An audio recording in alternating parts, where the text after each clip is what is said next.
February 25th, 2025, my review of Leviticus chapter 25, verses 24 through 55, and Leviticus chapter 26. In the end of chapter 25, we get to see what happens in the year of Jubilee as far as houses in towns and cities that actually they don't necessarily go back. And the interesting thing was that if somebody sold a house, they had up to a year to buy it back. Kind of interesting there. Levites' houses would be returned to them in the year of Jubilee. They didn't own any property, but they would be able to own their own houses and their lands. So that's kind of interesting to see how that is set up and how God intended for that.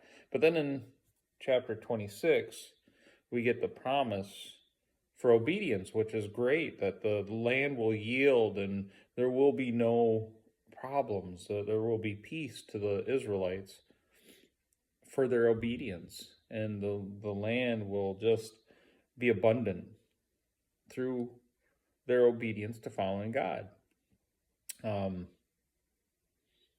But woe to them, man, there is punishment for disobedience. And we will see that as we read through coming up, throughout the next few months of between Judges and the Chronicles and everything all the way through Daniel. We get to see the failures of the Israelites to follow the commandments of God.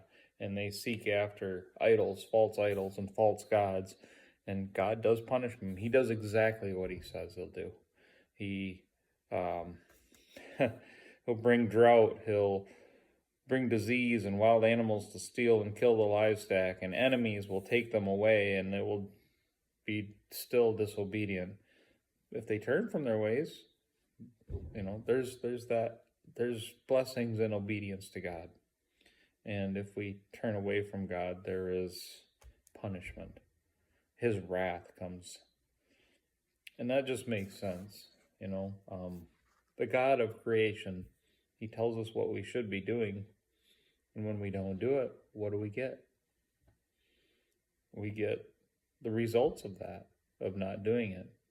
And that's why the prosperity gospel or the Oprah Winfrey gospel, if everybody gets to heaven. No, we serve a loving and just God. We get what we ask for. We get what we want. If we want God, we get God. And we get his blessings that go with it. If we don't want God, we don't get God. And we get the punishment and torment that goes with it. That's what the Israelites saw. That's what he promises here in this section of Scripture. Not much more to say there. Pay attention.